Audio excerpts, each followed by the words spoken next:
So welcome to another episode of Paul's Asian Adventure. In this episode I'm talking to a friend of mine, Sean, who lived in Dumaguete, and he's actually moved to Cebu. And I'm going to talk a bit about what the differences are between Duma and Cebu and what the advantages are. He's lived in both places now. He's lived here for about 2 weeks, and what he sees in Cebu that maybe he didn't see in Duma. As I understand, he has plans to move to Cebu full time. So So welcome to Paul's Asian Adventure, Sean. Well, thanks for having me, Paul. And welcome to this beautiful beach. Oh yeah. It's about a 5-minute walk from where we live. So what are your first impressions of Cebu? The Mactown, Newtown area, my first impression is how clean it is. Like I was telling you guys before, we can ride all day long on a bike here, and not feel as dirty as I felt being on a motorbike for 15 minutes in Dumaguete. It's just, there's so much dust and dirt and trash blowing around in that area compared to here. Because I remember when I was in Duma, I'd come home, I'd take a cotton bud and some of that face cleaning stuff and go like this and it'd be black. Yeah, me too. Yeah, that doesn't happen here. No, so not as much. Pollution is much less here, I would say. It is. Now, that could be because it's pandemic times, and once things open up, who knows? But Duma is a lot worse pre-pandemic also. So besides that, what else do you see here that maybe you haven't experienced or that you would like to tell the viewers about? The beaches here are fantastic. Yeah. The condo units that we're staying in, unlike a lot of them in Cebu City, it looks like they use the condo dues that people pay every month to maintain the property. So it's a lot nicer than places I've stayed at in Cebu City before. I've noticed one thing also, there's no ants, no bugs in the condos. Have you noticed that? I did have a little bit of an ant problem, but you know, I sprayed and they haven't shown back up. Yeah. So in Duma, that was a constant battle. Oh, I had to spray my apartment at least once every 2 months. Yeah. Outside and inside. Yeah. So you also mentioned something about healthcare before the video that I think is important. Something about the VA. Yeah, the VA. I've been having to do phone doctor visits since I've been here because of the pandemic. They haven't allowed us to go to the Manila clinic. So my last appointment, I told them that I was here, and my doctor said, I told them I was thinking about moving here, and they highly recommended that I do so because of the intercooperation that the VA has with hospitals and doctors here. I can see an approved doctor under the VA umbrella. I was saying I'll be able to see doctors under the VA umbrella, and the VA will pay for it, as long as it's service connected. So So people on the VA would probably be better off living in Cebu, is that what you're saying, than in Duma? Oh, most definitely, yeah. Because of the doctor infrastructure that you have available to you here under the VA umbrella. As long as it's service connected, you can see a civilian doctor here. Yeah. So the other thing when you're talking about healthcare is, from what I've read now, I haven't really experienced it since I really haven't had a need for healthcare. See, the other thing that I've also read and heard about is that the hospitals here are much better than Duma. There's only one better hospital, and that's in Manila. So is that also a thing to take into consideration, would you say? Is that something you're taking into consideration moving to Cebu with your age, or what is that a consideration for you? It is. I want to be around the best possible health care that I can get here. I'm not going to get into everything that I'm ready for in the VA, with the VA, but So you were saying that the healthcare here is probably better in both VA and non-VA, right? Because they have what's that hospital called here? What's it called, babe? The hospital here? Chiang Mai Hospital is like one of the best hospitals in Philippines, I believe, right? So yes, says Mia, and Gio also nodding his head. So having the best hospitals and having quick access to it is probably a very important factor, I would say, once you get to a certain age. Well, the thing about it is, we often said when we were in Dumaguete, up in Valencia, up in the mountains somewhere, man, if you ever got really hurt, Yeah. there's a good chance that you're not going to make it before they can get you to the hospital. Yeah. Because it's not like in the States where you can dial 911 and an ambulance be there in 10 minutes to get you. You might be waiting hours for somebody to get you. Yeah, and that's another thing that's important to think about, is that if you are here, you got to have documentation on you that you can pay for the hospital insurance or something, because They won't payment up front. They won't do anything till they know they can get money, So that's an important factor for people coming here to think about. So we talked about the trash, the pollution. Is there anything else?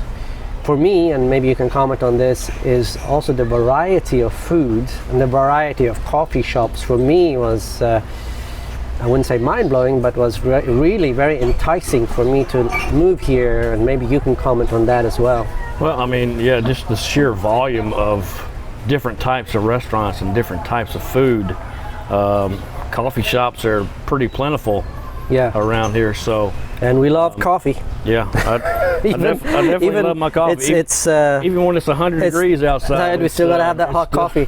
We asked for hot coffee, and he said cold. We said hot, and the guy says, hot coffee now? Like it's too hot for hot coffee. Yeah, I'm sweating. So, of course, I have some sunscreen on too to keep from burning, because I'm like a lobster. I know this is off topic, but it's strange. I've been to many different countries in the world, I mean, countries that have elevated heat and temperatures, whether it's Egypt or any other countries, and everywhere that is hot, they drink hot tea and hot coffee, Well, I've always been told that if it's hot outside and you drink a hot beverage, it helps regulate your body temperature better. Maybe that's you don't feel or get as hot. Yeah. Now, one thing I noticed, for example, is one advantage for me, which Dumaguete had over living in Cebu, is quick access to.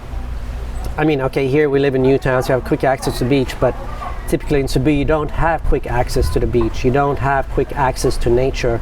Living in Dumaguete, it was so easy to go up to Valencia with beautiful nature, or to drive down to Darwin, great diving places for snorkeling and stuff. And so you had those options.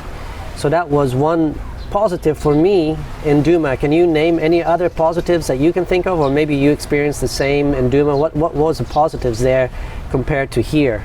Well, since I lived in Valencia, the temperature was on average about 15 degrees cooler up there, which made it really nice at nighttime. Yeah. I mean, about 5 Celsius cooler, yeah. Yeah. So, if you're getting used to the heat, you really wouldn't have to use your air conditioning at night unless you absolutely wanted to.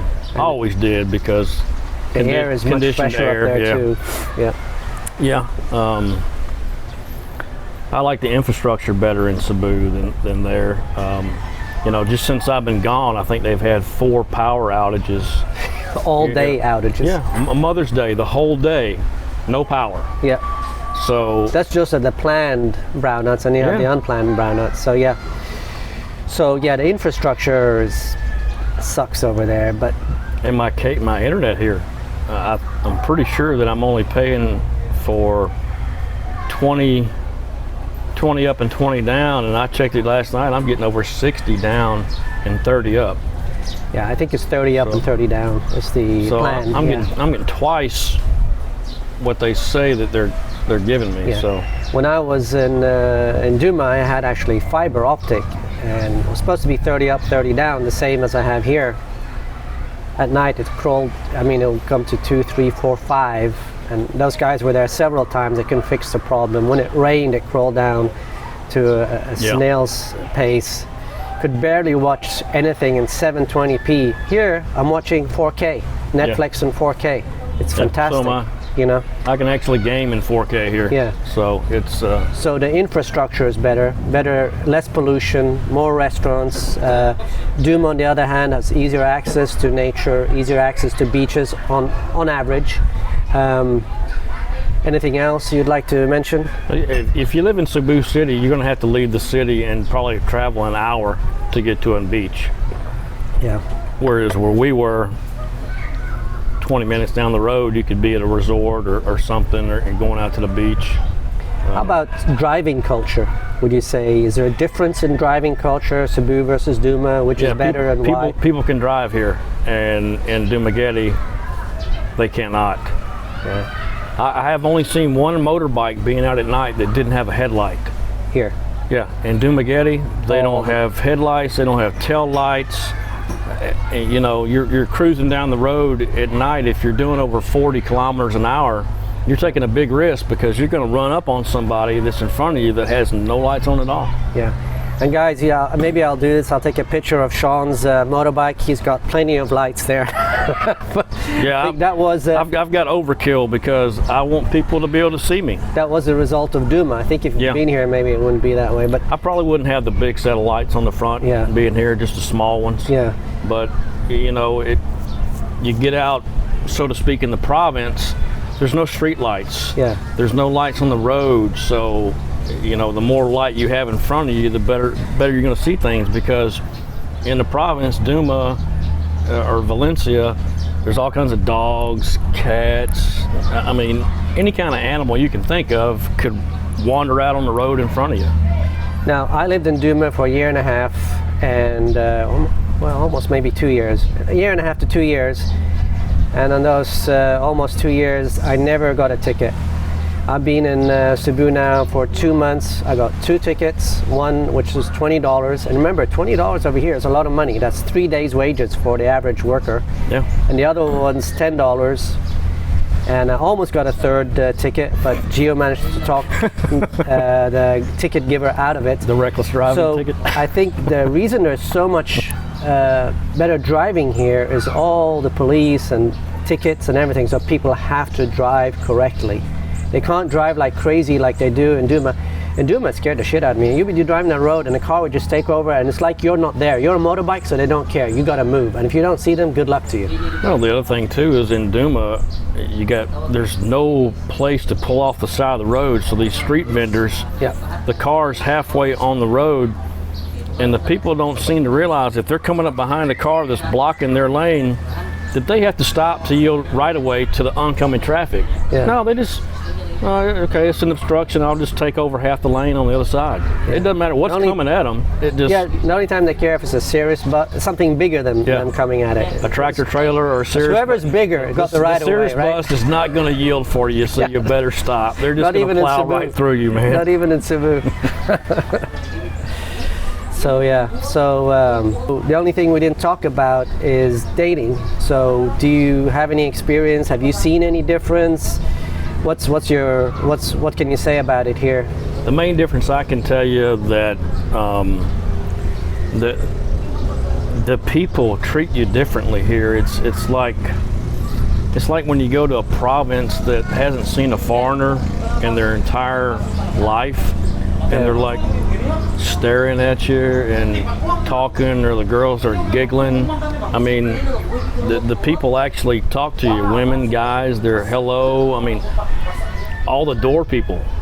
You'll walk by a condo or a hotel you don't even stay at. Good morning, sir. Yeah. How are you? I'm doing fine. So great. You think they're more friendly here than Duma? I think they're a lot more friendly. And I think the reason, I don't know whether it's just because of us and we're foreigners, but you know, Dumaguete is, I was talking to a friend of mine there that's lived there for 11 years. He estimates that there's 5,000 expats in and around the Dumaguete area. So they're used to seeing expats all the time. They're used to seeing foreigners. It's nothing new. Yeah. And you know, a lot of the single girls are there. I've dated several. They've dated 3, 4, 5 different foreigners. So it's they know what to expect. You don't get that. It's nothing new. You don't get the wow factor, the awe. You know. Yeah, you don't get that thank you factor where they're so thankful. Yeah, I know what you're saying. Yeah, so to me, I mean, if I'm gonna rate, okay, so you have to take into account this is pandemic time, so traffic is less. There's less foreigners, less competition when it comes to dating, of course. There's nobody here. Yeah. I mean, I think we're one of the three of us make up half the foreigners that are here right now. Just about. I think there's only like 6 of us You here. look at the beach here, I don't think there's any foreigners. But so I think in these pandemic times, I think I would rate Cebu City 9 or 9.5. That's how much I like it here. Now, when things go back to normal, I've lived here under normal times. I have too. But I lived towards Ayala, close to Ayala. So did I. Called Mabolo. And the traffic's really... Traffic is horrible. You know, you're retired, I'm retired, and semi-retired, and I think life here is good. I think it's somewhat more expensive than being in Dumaguete, I would say. It Cost is, but probably 20% more, I would say. Probably, but, yeah. 50% better. So that's my... you know, I was up in Valencia, you know, kind of out of the way. I had a 100 square foot, 2-bedroom apartment. 100 square meter, you mean? 100 square meter. So, yeah, about 1,000 square foot. Yep, now I'm down to, I think, 42 square meters. I was paying $20,000 there. I'm paying $30,000 here. But that includes electricity, right? No, the electricity's separate. Oh, the cable, the internet, and the water is included. Yeah. But that's because it's short term. If you're done long term like us, it would be about 20,000. But you're getting half the size for the same amount of money. Yeah. But then again, you're getting the amenities. You're getting the swimming pool. You're getting the gym. You're getting a supermarket that you can just walk down to. You're getting coffee shops that are 2 minutes away, walking distance. As long as I have a cart full of groceries, they put it in the cart and they take it back to my condo for me. I don't have to haul the groceries. So, you know. So, okay. So, thank you for the interview and welcome to Cebu. And hope you enjoy it. And Roger that, man. Hopefully you'll be here a few months from now and not change your mind, buddy. So with that, thank you for watching to the end. There's no gold nuggets this time. But there may be a blooper reel because we had a lot of members only. A lot of times we had to stop. So anyway, thank you and see you on the next one. Seriously.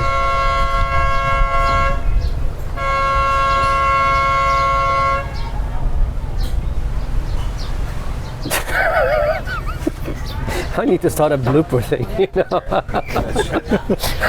You should include this at the end. Like, really? It's quiet for 30 minutes and then we start and then they start honking non-stop and screaming over the loudspeaker. Come on, people. Seriously? Hurry up, get on the boat. Get on the freaking boat and leave already. Get on the boat. We're trying to carry on a conversation here and you keep screwing it up. Okay, I think they're done. Let's hope they're done. But where were we? The healthcare. Yeah, so